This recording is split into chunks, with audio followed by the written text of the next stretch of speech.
April 25th in the year of our Lord, 2022. How we doing, everyone? Oh, Lord, hear our prayer. And the Yankees coming off a solid weekend. Obviously, we have a huge topic to cover, some more news out on this whole craziness that happened on Saturday's game between the Yankees and the Guardians. But, Tom, I'm doing well. The Yankees are back to their winning ways. It was good. My softball team in Staten Island is now 6-0. It's been a great week. Oh, God, yeah. How little have you contributed to that success, though? I got a couple RBIs. RBIs. Yeah, solid. Solid production at the bottom of the order. That's you got to save the best for last. Keeping that bench nice and warm for everyone. Bringing coffee and donuts just to keep the boys fed. All right, okay. Got it. How you doing, Thomas, on this fine Monday evening? We're good. It was a nice weekend. Weather was good. Kind of feel like one of those first real spring weekends. Baseball in the air, day games. Just felt like we're really getting into the season.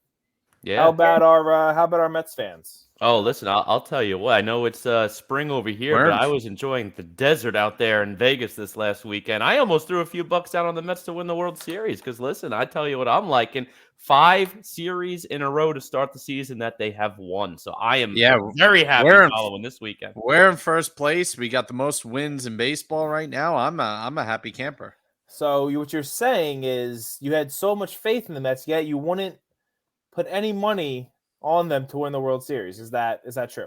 I just hate to bet my favorite teams because you never bet your own team. You never bet your own team. Okay. Interesting. Sounds like you don't have any balls, guys. Yeah. You can't be impartial with your own team. I learned that a long time ago. Lost a bunch of money betting on the Jets. Never again. Well, listen, the Jets are a laughingstock and an embarrassment to not just football, but to I'm at sports. the point where I bet on them to lose, and I still lose. I bet on them to lose against Cincinnati last year, and what they do, they put up like 40 points against Cincinnati and blew them out of the building. Yeah, well, speaking of laughingstocks, how about Angel Hernandez last night, boys? Unbelievable. Well, I mean, that was a rough one with Angel Hernandez. And listen, I'm going to pull up a couple of statistics here right now. This is from the Twitter handle Ump Scorecards. Very good site if you want to get some ump statistics. Angel Hernandez yesterday, overall accuracy 88%. The run favor for Milwaukee was plus 0.77. A lot of missed calls here, only 77% called strike accuracy. I mean, listen, granted, he was terrible. Personally, though, I guess you could say I'm happy because, 1, he screwed the Phillies, and 2, the pitching performance by Milwaukee yesterday helped me and Matt beat Rich in our fantasy league, so I'll be very happy with that. It's not that kind of show. All right, well, I kind of threw it in the chat. Angel is the devil. Like, Hernandez has got to just stop umpiring baseball games. You got to stop. If you're Kyle Schwarber up there, I feel like the first thing you're telling this guy is, like, why are you here? Why are you here? How do you still have a job after all these years of blowing games? I don't get it, guys. I mean, if you want the real answer, it's because the umps have a union and basically they won't allow Angel Hernandez to be fired. Is the short answer? Is the short answer? But yeah, I don't get it. He's so bad. I don't even outside of him umpiring, which is bad. But how do you let him umpire Sunday Night Baseball? Like you give him Tuesdays in Cincinnati, Angel, you got this. But Sunday Night Baseball, it's embarrassing for the sport, kind of honestly, to be that bad, to really just have that many bad calls. I think it was like 30 or like 20 pitches he missed, which doesn't sound like a lot, but usually an ump will miss a handful, maybe a game. He's bad. We know that. I think Schwarber, it wasn't so much the pitch that Schwarber got called out on, but I actually think that was more of the overall arch of the night, because actually that pitch was not all that bad. I mean, that was a borderline pitch. Let's be real. It was off the plate. It was probably a ball by every, precise measurement, but of all the pitches to go ballistic on, I mean, that's a pitch in the ninth inning that you as a hitter have to protect the plate and swing at. So for me, Schwarber went a little bit insane, a little bit too crazy, but I think it was the frustration of both teams of the whole night. And Angel's one of these guys that the umpires union protects because he's a veteran and he makes a lot of money, I'm sure, for umpires anyway. And it's one of those things where MLB and the league hasn't come to an agreement similar to what the NBA does and bases what these umpires do, what games they call, on merit, on a definitive scorecard based on what you get right and what you get wrong. I think that's something that the league, as they are trying to kind of rebrand themselves and re-image themselves similar to what basketball is and become more of a national sport, that they're going to have to look into, because Angel they do to an extent, because he had the whole lawsuit a couple of years ago where he sued MLB saying they were discriminating against him because they were not putting him in the World Series, and MLB basically said it's because you stink. That's why you're not ever picked for the World Series. So they do have at least that part of it, similar to how like the NFL does, where they'll pick the officiating crew for the playoffs in the World Series and the Super Bowl, and it's usually the best refs of the year. But I think there has to be another way. Honestly, it's like how we should retest like senior citizens for driver's licenses when they're like 70. You should retest umpires at that age, because like if you I don't think Angel can drive a car at this point. Like he like let's be honest, like how terrified would you be if you were driving down the road and you saw Angel Hernandez next to you? I mean, listen, that's something you definitely don't want to have. You'd be almost you might feel safer with Aaron Hernandez next to you than Angel Hernandez. Yep. Exactly. Listen, you're not wrong about that. And it's as the Met game on right now, Mark Cano takes another hit by pitch, so the Met streak continues here. But anyway, back to Angel, man. There's a saying that I've heard for football with offensive linemen. I think the same saying could be applied to Major League Baseball umpires as well. If you know their name, chances are it's not for a good reason. And everyone in baseball knows Angel Hernandez. And again, most of the umpires in the league, I can't tell you their name, but everyone knows Angel Hernandez, and there is a reason why. It's because it's always for negative publicity. Yeah, it's guys like Angel Hernandez, the guys like Joe West, they're always in the spotlight. And it comes to a point, it's like, are these umpires just making it about themselves at the end of the day? I always go back to the Jim Joyce call on the Armando Galarraga no perfect game. It's like, are you guys legit making these calls because you feel like these are the right calls to make? Or are you just trying to make a headline? I don't think umps are trying to make headlines. I think they're human, and I think they make mistakes. The Jim Joyce one, he even admitted after the fact, like, I messed this up, and he felt he was in tears after that. Angel Hernandez, and like Joe West now, he's just retired. They seem like they might like to live it up a little bit if they get into an argument with a coach or a player, and that's where I think they do ham it up some. But I don't think they're out here saying like, I'm going to make this game about me. I think Angel Hernandez is just bad. He's just bad at his job and needs to just retire. Just 100%. Needs to call it. He just needs to call it. Once again, our Twitch chat is lit. Thank you so much, guys, for tuning in. Once more, a lot of anti-Angel Hernandez fans in the chat, to say the least. We got well, wait, just missed it. Here we go. Hernandez would be a reason electronic zones finally happened. This is from Bird Law 393.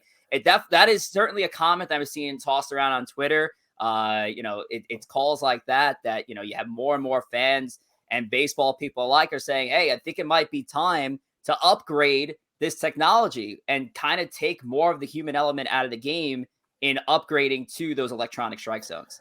I don't want the electronic strike zones. I don't think, first of all, I don't think it's going to help pace of play, because you got to get the signal to the umpire. The umpire's got to call it. There's a little bit of a delay.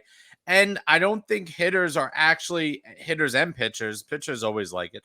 But I also think that hitters aren't going to like it as much. I mean, every once in a while, you're going to see a video of a strike that for 120 years of baseball was not a strike that's being called because it nicks the bottom of the zone or it curves around the plate. And I don't think that that's a great solution. I think the hitters and the pitchers are kind of adjusted to this and adjusting to the umpires as part of the game. Less so lately. I don't think they teach it anymore to be prepared for when an umpire has a wide strike zone and when an umpire has a narrow strike zone. I think you've seen it now, especially with the umpire scorecards on Twitter and all this stuff.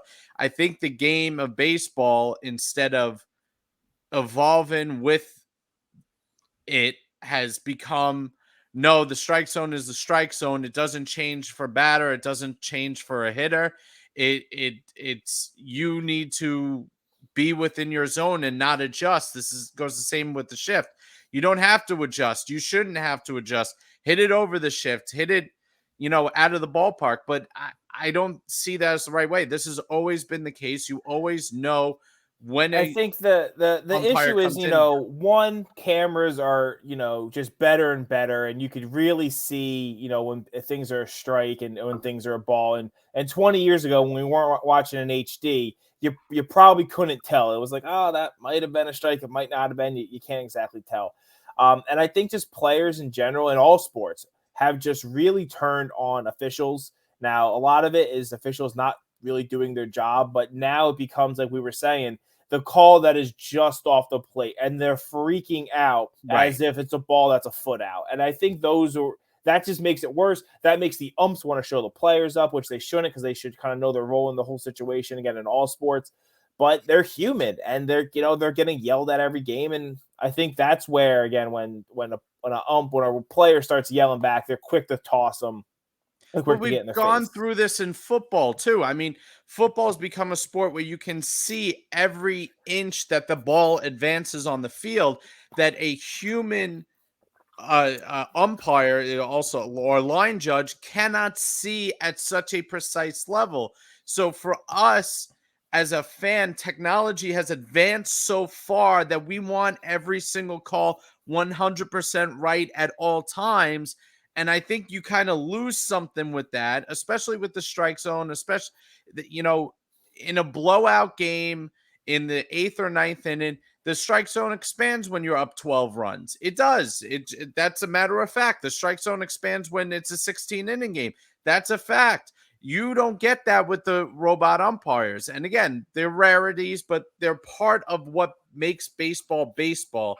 And knowing that you're going into the home stretch of a game, you have to be protective of the strike zone. You have to manage the strike zone.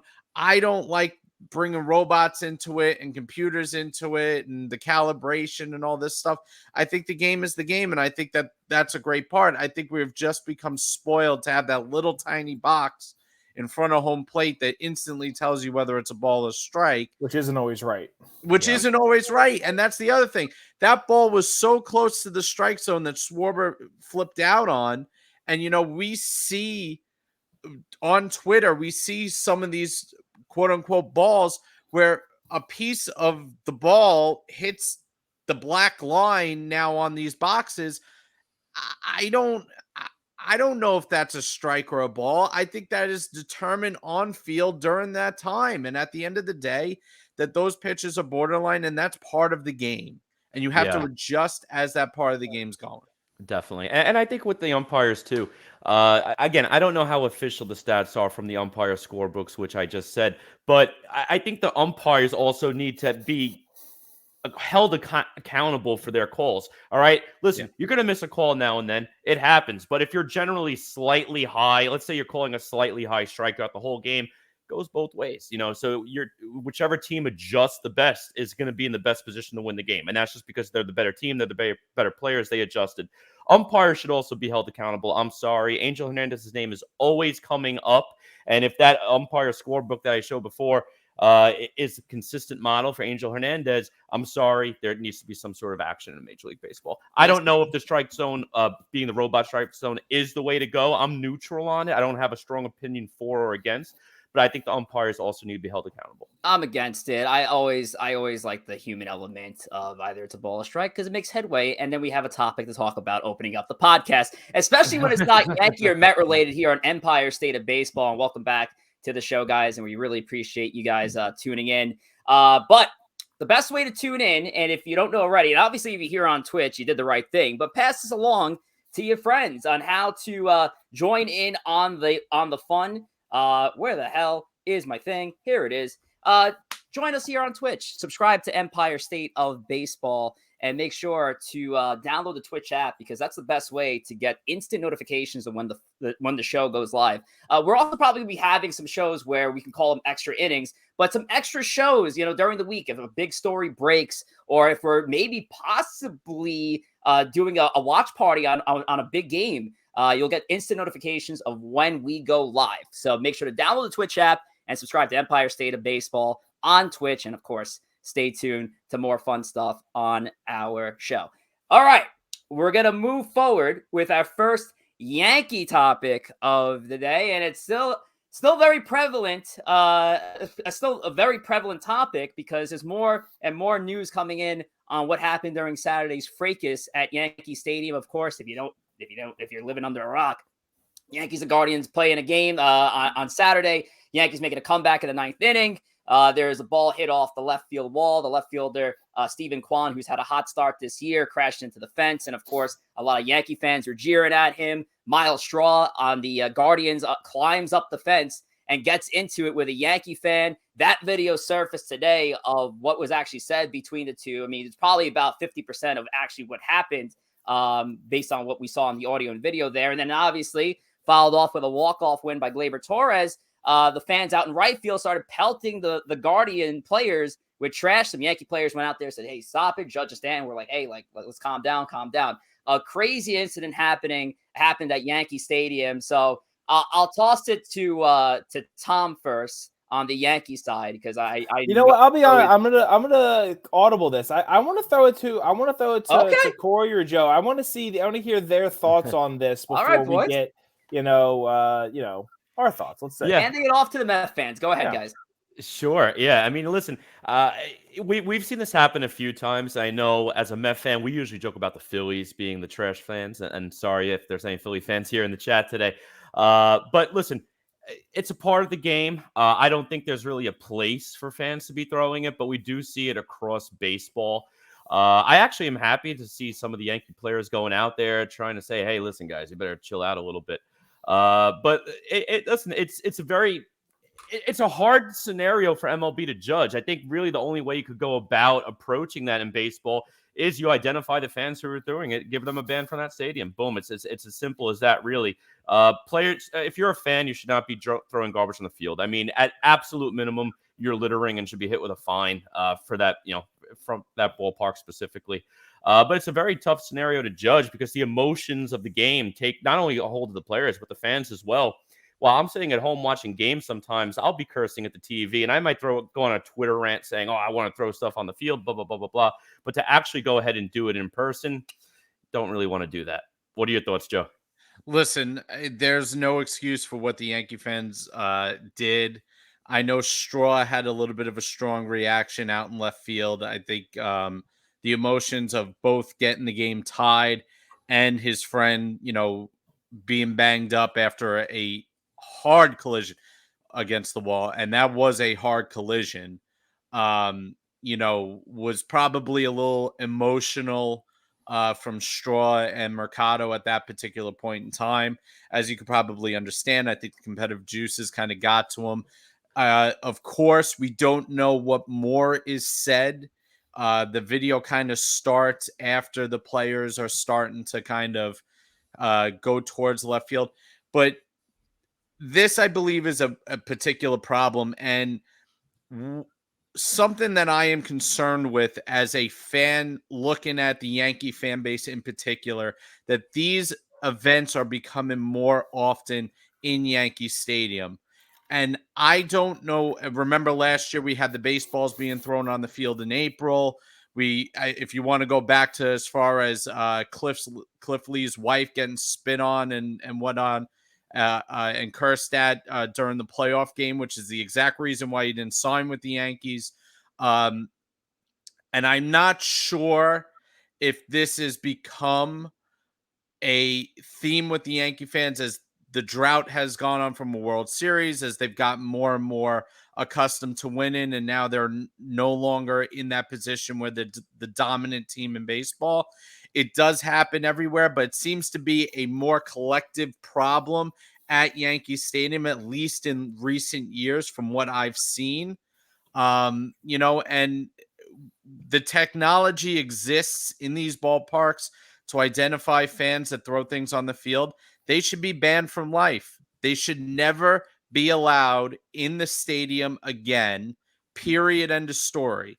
All right, quick story. I was in MetLife Stadium with a bunch of my friends for a Jet game.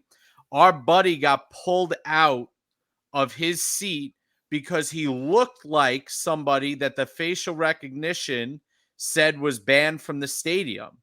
They picked him out and they took his ID and they had a picture and they said, "Is this you?" And they matched up his ID to his name, and it wasn't him, thank God, although he looked exactly like him.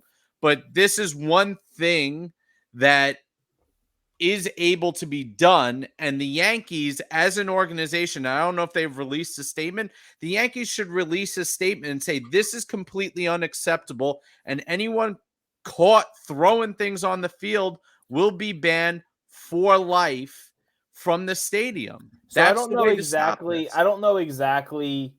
Before the game yesterday, there was additional notice put out, before the game on the jump, on the big screen of, anyone doing this essentially is good. I don't know if it said we banned for life or be kicked out or what exactly it said.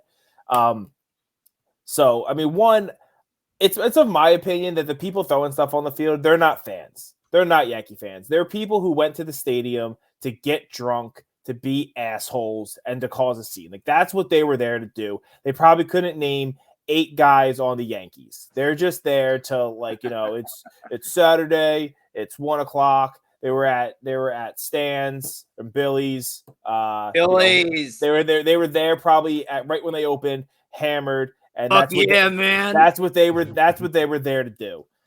Those people should be banned.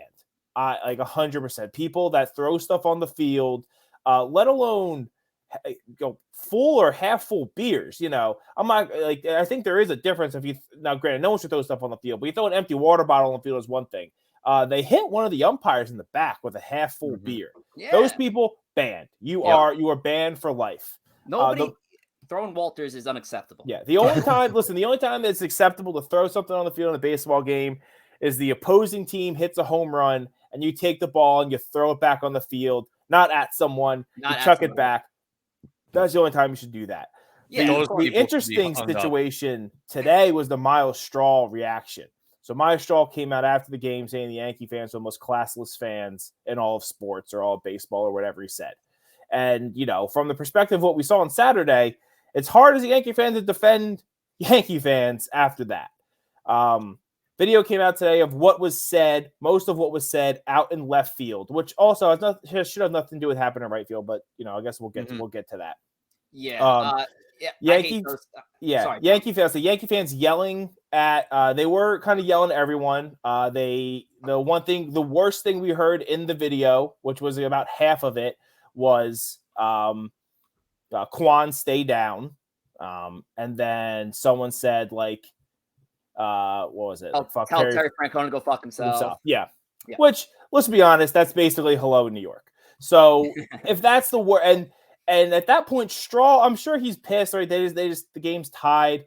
But whatever is, you would think if something was so horrible that was said about the injury or anything like that, Straw should have reacted then. You don't get 20 seconds to sit on it, climb the fence, get in someone's face and say, hit me, motherfucker. Hit me, motherfucker. Listen, Miles Straw, you're classless. Does that justify what happened in right field? No, those people should be banned. It should have nothing to do with that. It escalated the situation. The situation was tense. Straw escalated it. The fans in right field, in my opinion, escalated it worse. I think Miles Straw should be suspended for what he did. Because he's essentially trying to start a fight. He is asking someone to hit him. Yeah. I mean, I kind of disagree with it, Tom. You can't do that. But again, that does not absolve what the fans did in right field. No, and I disagree with it because I feel like, and just from seeing what we've seen out of mainstream media's coverage of anything, especially that it happens on a live cam, I felt like we only got 50% of that video. I don't think any fan would have been prompted to have their camera up from the beginning unless something happened in the beginning of that incident. If someone said something so horrible, then Myles Straw would have reacted then. Myles Straw wouldn't have sat there. If someone at a ball buster game yelled something horrible to you, Rich. Well, nobody comes to ball buster games. No one goes to ball buster games. But if someone says something to you, you react when it happens. You don't wait for 20 seconds, react. He had all the chance to react at the time. He didn't. I think it's because he's also classless and he should be suspended. Again, still does not defend what happened to right field. Those people should be banned. They're not real fans. Get out of here. Those people, the worst. Here's my thing though. By the time that video starts, the trainer and Francona are already out there. That is a long. So remember, Straw and Mercado are running over, and they're tending. They retrieve the ball, and then they got to tend to Quan until Francona and the trainer got out there. So they're sitting there listening to what's being said in that time period. Now, again, we don't know. We don't know what's going on. We don't. As soon as the trainer gets there, Mercado and Straw kind of turn around because they know Quan's now in the trainer's hands. So maybe it was a delayed reaction because they didn't want to leave Quan's side until the two guys. I don't know. Again, doesn't justify Straw shouldn't have climbed the fence. However, the things are being said, obviously, that the player's down and the player's hurt. Again, they just blew the game. They're not happy about it in general. And now their teammate went face first into a wall, which if you caught that ball might have been one of the best catches we have ever seen, by the way, because that would have been the game ender. But we don't know. We can leave that up to our imaginations. I can see things that are really cruel that can be said in that situation that would set somebody off. And again, I can't tell you if that's whether or not that's there. But and a couple of people in the chat are saying this, that was only a handful of people, 6 to 10 people. There were dozens. There was a lot. There was dozens of beer cans and water bottles. That's not one. That's not 5 or 6 people. That's half a section. It looked like 20 to 30 pieces of trash at least. Right. Exactly. That's half a section. And as far as other links, I know the one where the Met fans spilled their beer on Aaron Judge and all that stuff. That's one person. Okay. When one person does something, it's easier to call one person an idiot and a moron and hold that person accountable.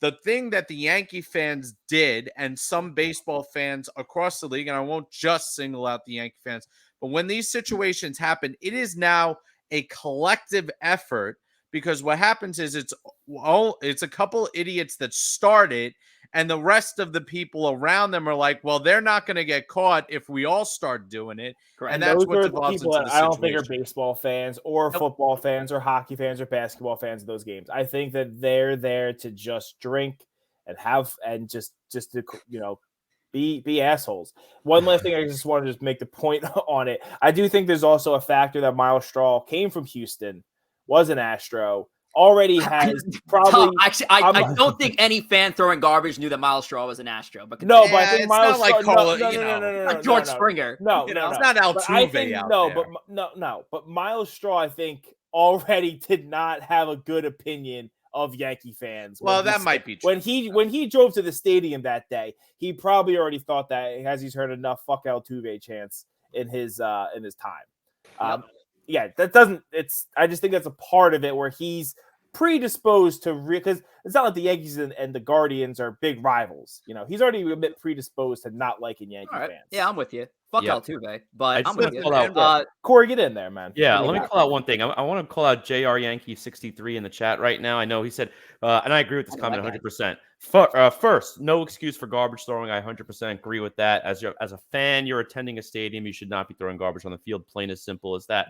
Also, I 100% agree with the statement too. Professional ball players need to keep their ears closed. Listen, I know a lot of emphasis is put on the players' rights. The players are the game. And listen, they are.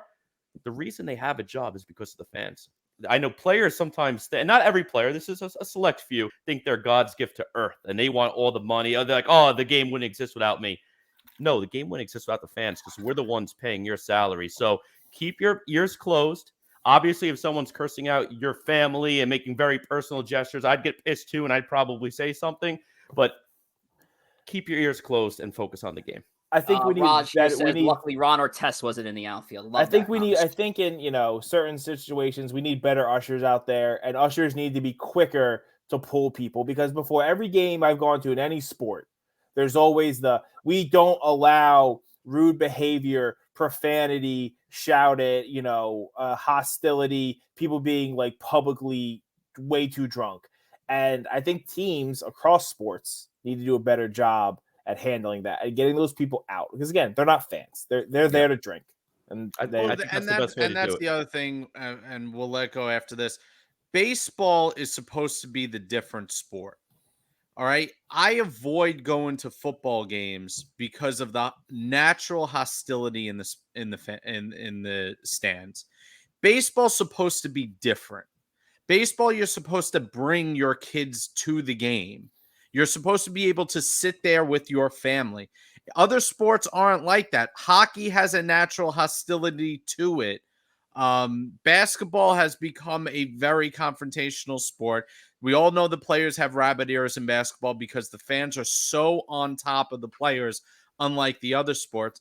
And football, we all know, there are only 8 home games a year. The crowds get insanely rowdy. Baseball's supposed to be different. Baseball is supposed to be the sport that you are behind a wall, you're behind a fence, you're supposed to be able to enjoy the game, and essentially the sport is for kids. And this kind of behavior, MLB needs to crack down on hard, because at the end of the day, MLB's message should be, this behavior isn't tolerated. We are not other sports. If you are drunk and rowdy, you will be removed from the stands. And we want this place to be a place where families can come, spend their money, and enjoy and love the game that they grew up with.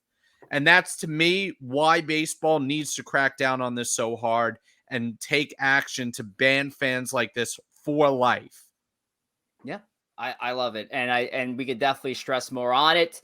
I appreciate all the feedback. Love the Twitch comments here. But Corey, can you tell the fans how to follow us here at Empire State of Baseball? Absolutely, Rich. We got a little social media spot here for you folks. Again, if you want to continue to join us on this conversation, and if it does happen again, we will be tweeting about it. So follow us on Twitter at ESB Podcast. Again, that is at ESB Podcast. Also, if you'd like to follow each of us on Twitter individually, you could reach myself at GGory, Joe at JR Pugs, Rich at Rich J Rivera, and Mr. Tom Wospil himself at Wospil54. Fantastic. All right. Well, that was a great conversation, but we are going to be shifting topics here a little bit, and we are going to go to yet another segment of Chooch's Game of the Week. Oh, let's do it. Once again, you can follow him at MTook45. Matt's got our Chooch's Game of the Week, and here it is. What's up, ESB crew? Chooch is back with his pick of the week. This week, we're going to go with the series. The hot Mariners out of the West to start the season, leading the division right now, versus the Rays, who are always in the mix in the division in the AL East. That should be the series to watch this week. I think the Mariners are going to take 2 out of 3 from the Rays this week. What do you guys think? All right. So once again, Matt goes with the series of the week, and an out-of-town series at that. The Mariners and the reigning and defending AL East Division champs, the Tampa Bay Rays. Seattle will be away here.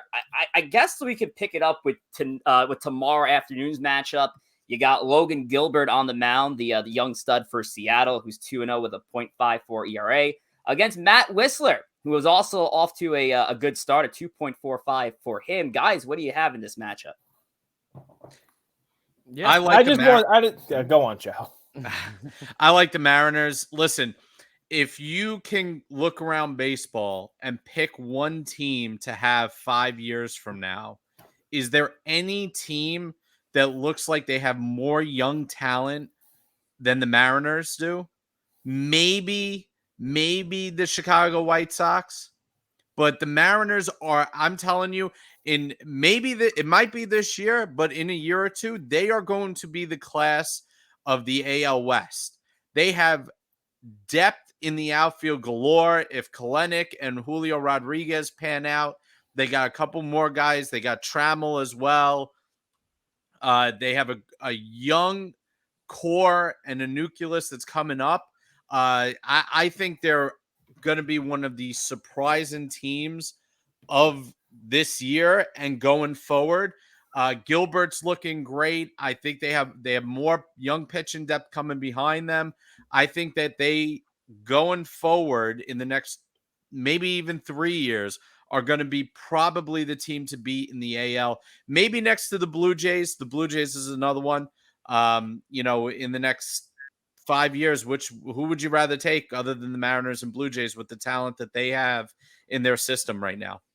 Yeah, no, that's great points. And with the Mariners, too, it seems like every few years, the Mariners are a name where you're like, all right, you know what? That's a pretty good team. They're trying to build something here. Even if you go back about 10 years ago, I remember that when they signed Sean Figgins, and then everyone's like, oh, this is a great offseason. Here come the Mariners. And then they fizzled, of course.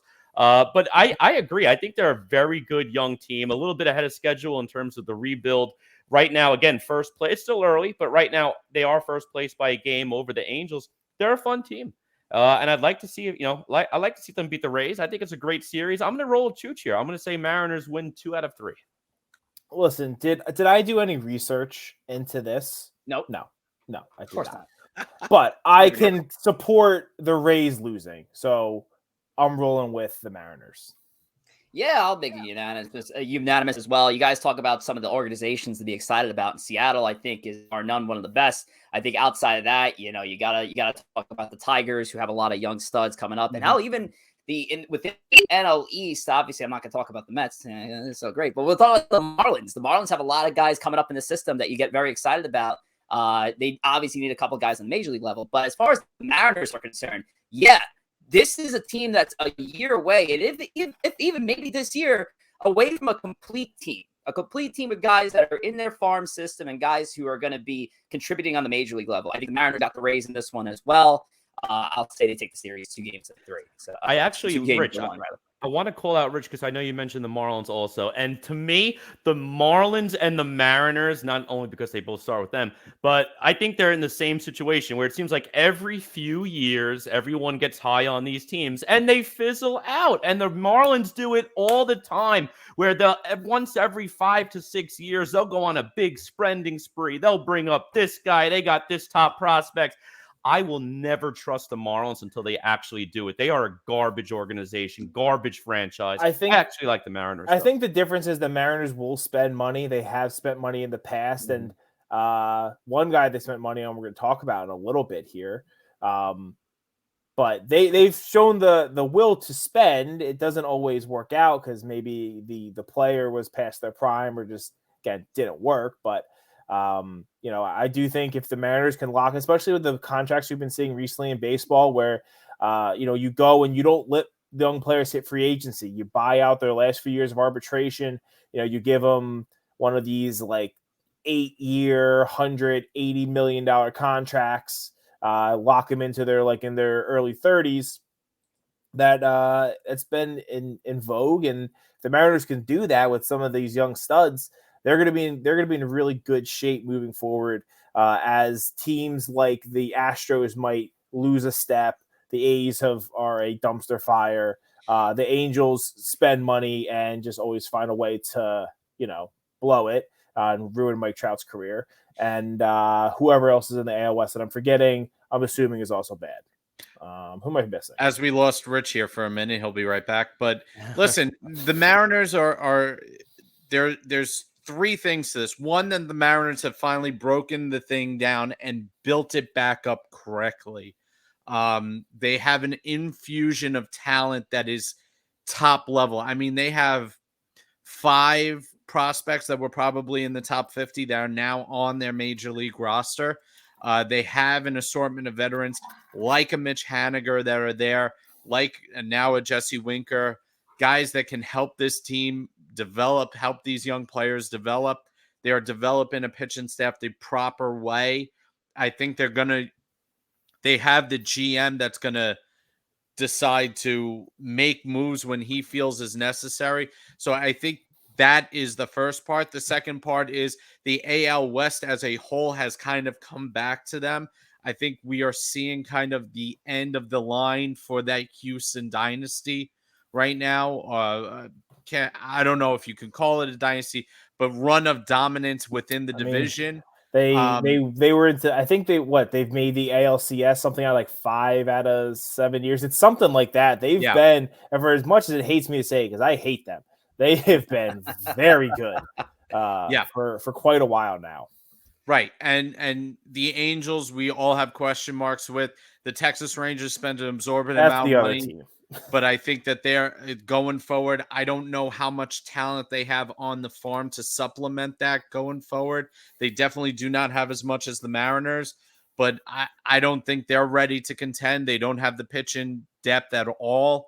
And I think the A's are kind of one of those teams where they have so much young prospect depth, but I think it's going to take 2 or 3 years for the A's to kind of get back into that. They will never pay them, and they will never. It's the A's need to get either sold or moved or both, because it's an embarrassment of what it's an embarrassment of what they do to their players, to their franchise. Well, listen, we've proven to our fans that we talk more than what's happening in New York. A lot of baseball relevant, out of town relevant topics, and we had a couple of more of those on our YouTube page. But Joe, tell them how to subscribe to our page. Okay, you can find us on YouTube at Empire State of Baseball. Our YouTube page is up. It has content. It has full episodes as well as segments from each of our episodes for you to enjoy if you have less than an hour worth of time to watch them. So you can see some of our best moments there as well. Hit that like button, share it, subscribe to it. And click the notification button so you get those episodes as soon as they become available. Hell yeah, absolutely. And I have a feeling that a best of VSB clip is coming soon with this next topic, right, Joe? Yes. Yes. So we'll go into the Mets a little bit here, who have been riding high as of late. First place, first team to get to 10, 11, and 12 wins on the year. So now begs the question, as rosters are coming to a contraction point, I believe on May the 1st into May the 2nd, rosters will detract from 28 to 26. This begs the question, what will the Mets do, in particular with Robinson Cano going forward? Corey, what do you think? Yeah, listen, it's an interesting scenario, and I know Robinson Cano actually just came up right before this segment, popped up with a man on 2nd and 2 out, so goes transition, talk about perfect timing. But listen, we're looking at his stats. Again, this is as of Sunday. Cano hitting .206, 1 home run, 3 RBI, and a .250 on base percentage. It gets tough when you come to the roster reduction, which is coming up very soon. And if you would have told me who's the candidate going to be a week or two ago, I would have said it's going to be Janikowski. And I personally like Janikowski. I think he is a very, very solid 5th outfielder. You want to put a guy up there to get a spot start now and then in center field, late game defensive replacement out there as well. Or if you want some speed on the base paths, I love Janikowski and what he brings to this team. Personally, I would keep him on the team as that extra guy.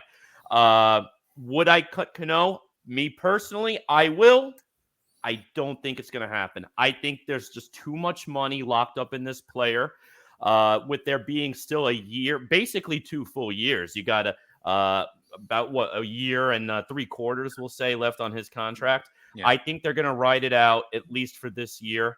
I think his playing time will continue to drop if he doesn't perform. But I do think that Buck and that coaching staff like his veteran leadership that he's bringing to the team. I know we think Cano, veteran leader, this guy's a steroid user. I actually think he's been a pretty good clubhouse presence for them. So I think Cano's going to linger around. again, me personally, I would keep Janikowski. I love his athleticism, what he brings to the team as that fifth outfielder, but I think Cano's going to stay. I think he has to stay. Listen, we know Steve Cohen just finds $20 million in his couch cushions. But there's a it's a real financial commitment to him over 2 years to just throw away. No one's obviously going to trade for him. They'd have to get in a situation where they would trade him and probably trade away some of their own prospects to have someone take on the salary, which again is not usually something a team who's trying to compete will do. It's usually that's a team that is trying to start from fresh and clean house will do. I do think it's important to keep in mind with Cano though that he hasn't played baseball since 2020. He hasn't played for 2 years, and when he has played before this year, he's been very, very good. If we look at the 2020, granted a shortened season, hit 316. Almost a 900 OPS in the shortened season. 2019 with the Mets, hit 256, which is not horrible in today's baseball. His OPS was in the 700s, but before that, he basically is bats almost 300, 800 OPS guy year in and year out. I think you have to give him some run. Listen, if it's a couple months and he's really just not doing anything, then yeah, you sit him on the bench and you see maybe in the offseason what you can do with him. But I think he's someone who does have a lot of talent and hasn't played baseball in 2 years and has to, you're paying so much money, you have to see if you have something there. Because if you do, boy, the Mets become even scarier than they already are. I posed this question, and I know it's not really part of the segment. I just thought it was interesting. So Robinson Cano is the 4th oldest active player in baseball. Who are the other 3? Pujols is 1. He is number 1, correct. Yes. Is Julio Franco still playing? No, Julio Franco probably is still playing, but not in Major League Baseball. Okay. Isn't it like Alex Colomé or just position players? Oh, just position players. I just said, yeah, fourth oldest active position player in baseball. Who are the other 3? Name Pujols. He is number 1 at age 42. Cabrera is not older than him. Cabrera is not older than him. Correct. Right. Close, but he's not older. Yeah. Congrats to Miggy, by the way. Yes. 3,000 hits, of course. Yeah. Fantastic accomplishment. I'm trying to think. I'm gonna go with some of the fans here in the chat. We got Core Ryan, we got AJ, Nelson we got Cruz? Deputy Nelson. I'm gonna go Joey Nelson Votto. Cruz. Yeah. Nelson Cruz is number 2. Yes, at age 41. Just thinking of old DHs and first baseman, so they're probably going to be from the AL. I don't think Votto is. I think Votto's up there, but it's not Votto. I'm looking in the chat right now, and no one has said this person yet. I wonder if it's a guy who's actively playing every day, or if it's a backup player right now. I don't want to give it away. Yeah. We're gonna say this name, and we're gonna all be. I mean, yeah, it's a very notable player. The guy who I feel is going to be a first ballot Hall of Famer, but first ballot Hall of Famer. Oh man, which league? That should be National League. National League. Okay. So I'm sorry, I opened this up to a trivia question, but Yachty. It's interesting. Yachty. Okay. Yes. So those are the yes. So Cano is just he's the 4th among the active oldest players in the game. Active now position to the question, no, I don't think Cano gets released. But if he does, I think this is it. I just don't see another team taking on Robinson Cano at this rate at his point of his career. I think. Listen, with the DH, he's a lefty bat. I think he'd get picked up at least one more time. No one's picking him up for the money he's being paid. But if the Mets actually released him and he cleared waivers, I think he would definitely get picked up. Just to see. Look, the Dodgers picked up Pujols last year. Pujols, I'd have to look at the numbers. I can't imagine he was doing much worse than what Cano is currently doing, and Cano is a lefty. So the problem with that, Tom, at that time, the Dodgers needed a first baseman because they had but now every team has a DH. Well, but the problem with that is Pujols was playing, and when you take almost a 2-year hiatus at the age of 39, those skills deteriorate. So the question that the Mets have to ask is, in this first month, have we seen has there been anything to indicate that there is something left in the tank for Cano? From what I have seen watching the games, his range is so limited at second base. He's a base-to-base runner, and I have not seen the bat speed stay close enough to what I think could be a productive hitter.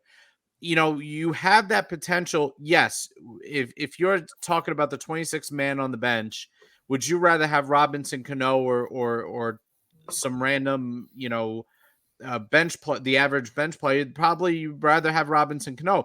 But for this team right now, he is a repetition in terms of what he provides this team. They have a lefty bat that's a DH in Dom Smith. They have two backup infielders that can play his position. This is not somebody that you look at this team and say he is a necessity to keep on this team. And the problem the Mets have, and this has always been the Mets' problem, is if you are serious about playing, if you're serious about playing serious baseball, and you do not think that this guy in September of this year can give you meaningful at-bats that improve this team, he has to go. And Steve Cohen, if you have as much money as you say, and you believe that the Wilpons would not do this move. The question to Cohen and the brass is, has he provided enough for you to keep him? And if he has not, is the money a deterrent in releasing him? If you have as much money as you say, then the money should not be a factor, and this should come down to whether or not you believe he has enough skill left in the tank. I'd have to look. I don't think any owner would pay $40 million just straight up and have him go. You have to remember the different situation for the history with the team, but when A-Rod was finishing up with the Yankees, they basically made him retire and say, I'm done. There's only a handful Cano doesn't owe that to the Mets. He hasn't been there for 10 years or whatever, like A-Rod was with the Yankees. I think it's going to be a tough spot. And the Mets don't owe it to him, though. No, they don't. Oh, no, they don't. I'm not saying they do. Yeah, but, no. But what they do owe him is $40 million. You know what, Thomas? You know what team would owe it to him? Hey, listen, September comes around, Cano's a free agent. Maybe the Yankees give one more week ride with Robinson Cano. You guys got enough infielders, man. You have a problem. I'm calling September. I'm saying September call-ups. You have the roster expansion. Give Cano like a one-day contract. Finish his career as a Yankee. I have an interesting proposition for you before we move on to our final segment here for today. Game on the line right now. Are you taking Robinson Cano or Joey Gallo? No, I was going to say Torres or Cano on the line now. I think Torres. Actually, Torres is one of the leaders in walk-off hits. That's a fact. I think the question you wanted to say was Gallo or Gallo would be a very interesting one. Because it's a lefty. We got two That's true. lefties up there. Yeah. Life on the line, I'm taking Cano over Gallo. Life on the line. I think life on the line, I'm taking Cano over Gallo. Because I believe that Cano will at least put the ball in play. But Gallo, who knows? Heating up Joey Gallo had a double over the weekend. I don't know.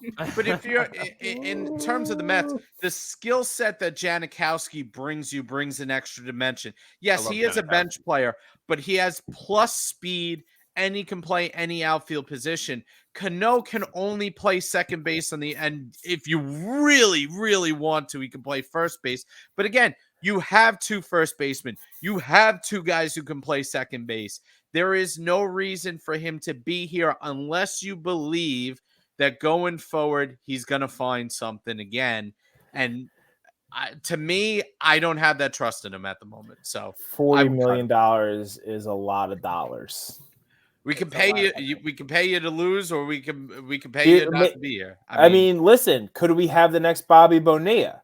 We did the Mets. Steve Cohen just pays him $5 million a year for the next 30 years. He's just gonna cut a check. He doesn't want to. Yeah. If it was up to Cohen would pay him all up front, so he's off his luxury tax for the next year. I was gonna say what did see kind of in the chat, which almost would make maybe smarter for the Mets to do. Let him run out there and be like, "Oh, you're playing second base every day. Let him get hurt. Let insurance take over." Basically, do what the Yankees did with Jacoby Ellsbury. Just run him down. Hurt and we don't have to pay you. That's probably what is in their best interest. The thing with the Yankees was the Yankees were counting on Ellsbury, but at the end of the day, they didn't really have that suitable replacement for Ellsbury at that time. In the Brett Mets, Gardner was still there. Yes, but in the Mets case, his replacement's already there. I mean, we're two guys deep at second base right now. I'd rather play Luis Guillorme. Oh, and he brings a lot of athleticism to the team too, Guillorme. I like him in the field. Oh yeah. So Robinson Cano, potential free agent, potential future Yankee in September. We will see what happens. All righty. Tom, how can these fans give us all the love? Tell them. Well, you could Venmo me at no. Come on.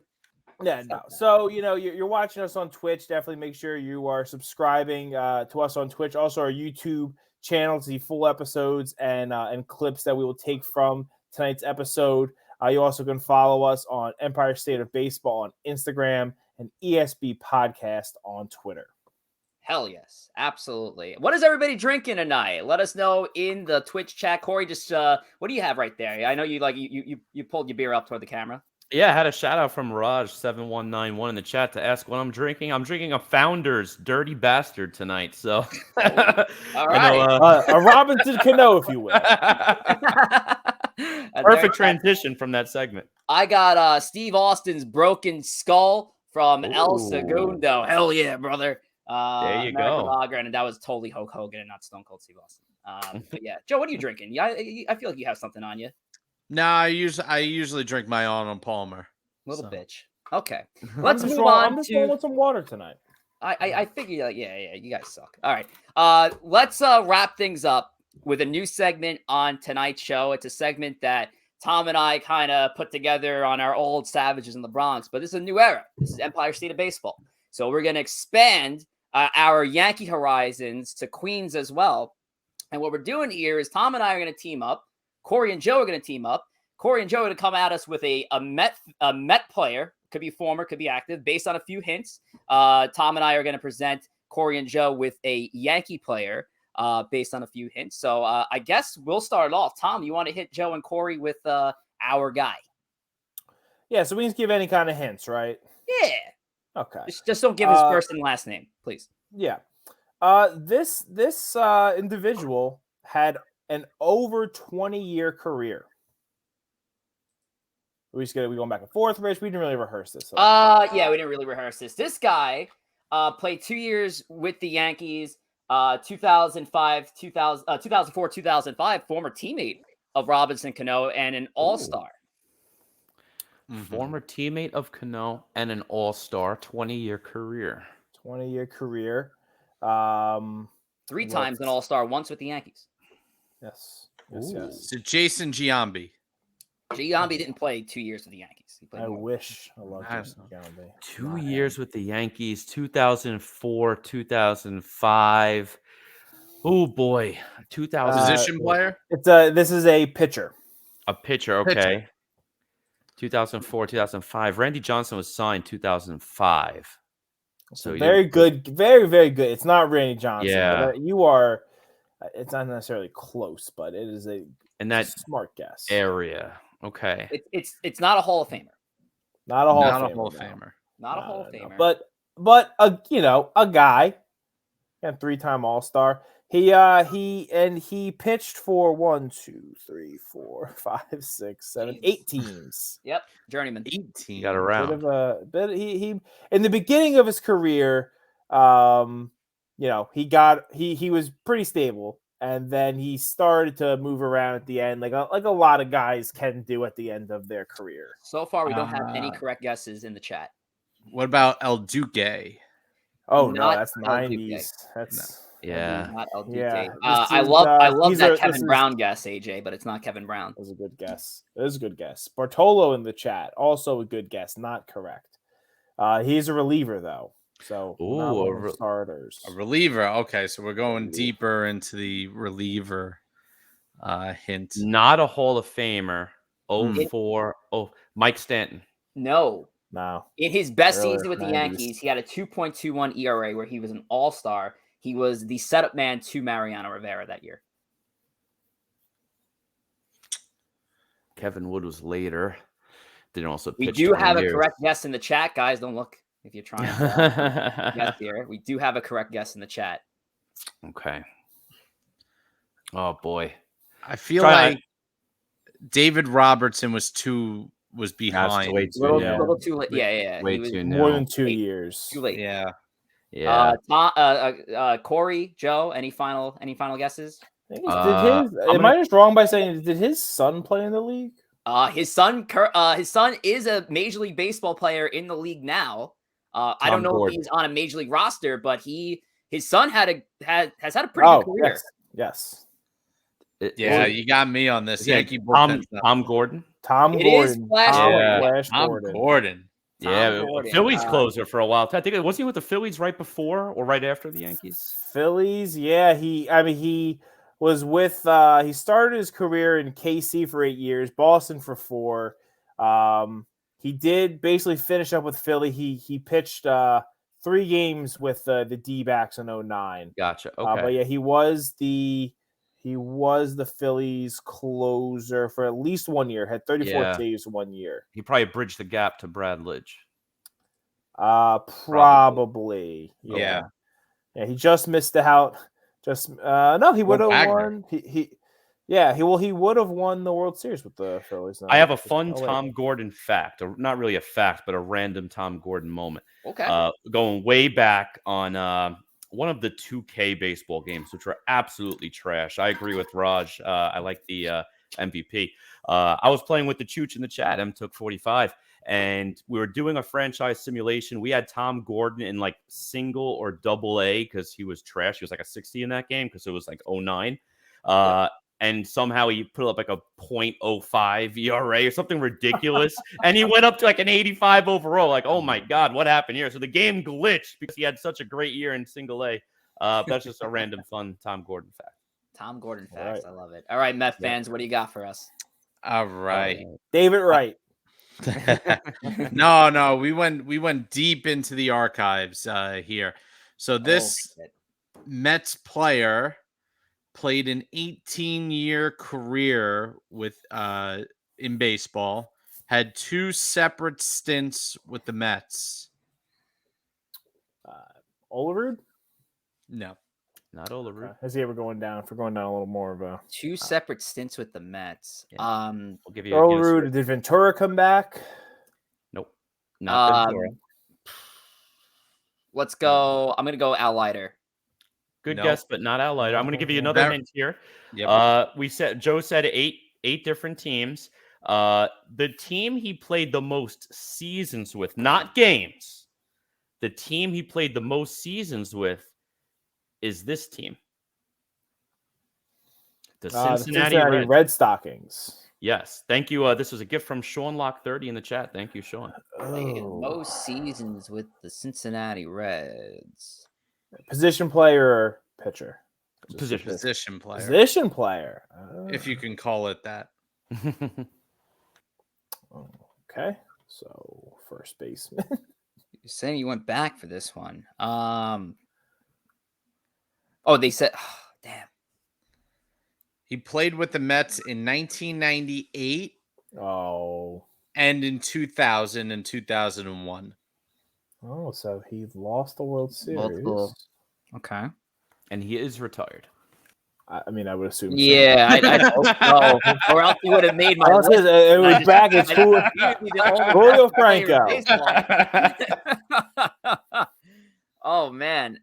Reds. I'm like drawing blanks on Reds and Mets not meaning Tom Seaver. No. Tom Seaver. I know it's not Tom Seaver. I know it's not Tom Seaver. Played in 98. That gives you the Mets and Reds reference. I just said there's not a lot of Mets that I know of besides Tom Seaver. Yep. All right, here's another hint. He was on the 2003 Marlins World Series team. Todd Hollandsworth? No. Close. Okay. Todd Helensworth. No. I don't know how you can be close. Close in the obscurity, not every day kind of player. He was an old man at that point. I'm trying to forget that year. What was his friggin' name? So position player. Not Juan Encarnacion, right? No. He was never a Met. No. I'm just gonna start rattling off like All right. 2003 Marlins. Charles Johnson. Ooh, that's a good guess. Corey, are you on mute? I am on mute. Thank you. I was going to say, over his 20-year career, I don't think he hit over 50 home runs. Oh. He has 37 home runs total in 18 seasons. So think more of a contact guy. I was going to say Juan Pierre, but that wouldn't make sense. All right, let's go one more guess each here because I'm stumped. All right, his position is basically professional pinch hitter. Luis Sojo? He has the most pinch hits, I believe, in the history of baseball. Oh, put this guy in the Hall of Fame. See, I said Todd Hollandsworth. He said good guess. So I feel like if he did play a position, it'd be outfield. No, he did. Oh no, you said first. You said first base outfield. Jeff Conine. No. I said Jeff Conine be my old position. Not Jeff Conine. No. Okay. That was my last guess was Jeff Conine. What do you got? What is Lenny Harris? Lenny Harris. Lenny Harris. We gave you a former three-time All-Star. That means next time this segment comes around, we got to hit him with a bum. We got to hit him with a bum. We gave you a former All-Star. Lenny Harris has a career WAR of 1.7. We gave you a former all-time pinch. I gave you a major league record holder. Tom Gordon has a career WAR of 35, a very admirable career. Lenny Harris has a career got WAR it in the chat. 1.7. Mike Trout has more of a WAR this year. Mike Trout has done more this year than Lenny Harris has done his entire life. I swear to God, I'm going to find a stat on the very book. Mike Trout has a 1.1 WAR this year. So basically, by the middle of May, he will have surpassed Lenny Harris in this season in Lenny Harris's whole career. Lenny Harris, boys. Lenny Harris. Like I said, Lenny Harris. Tom and I are going to come back with a bum next. Actual bum. Oh my goodness. A Ferry Hawk. A bum. Oh, what a horrible way to close it out, but it is time. It is time to close it out. Another fun episode with the boys here, Empire State of Baseball. We want to thank all of the members of the chat, mostly yelling at Rich, and should be yelling at Corey and Joe for next for what they just did there. Guys, anything else you want to add in here before we sign off? I want to thank Lenny Harris for being relevant enough to make tonight's broadcast. And have a good night. I want to thank Joe for mentioning Lenny Harris. So thank you, Joe, for giving a good segment here. The people who throw beer in right field have had more of an impact on the history of baseball than Lenny Harris. We went all time. I think he's second. I think Julio Franco held on long enough to. Of course, Julio Franco did. God, yeah. Love that guy. But we're done. Lenny Harris might be as old as the Reds logo. Don't forget to go to YouTube, watch, and dislike subscribe. This video because of Lenny Harris. I will post this Lenny Harris clip. Yes, of course you will. Good night. We're calling it, boys. Have a good night. We'll see you here next week. And take care.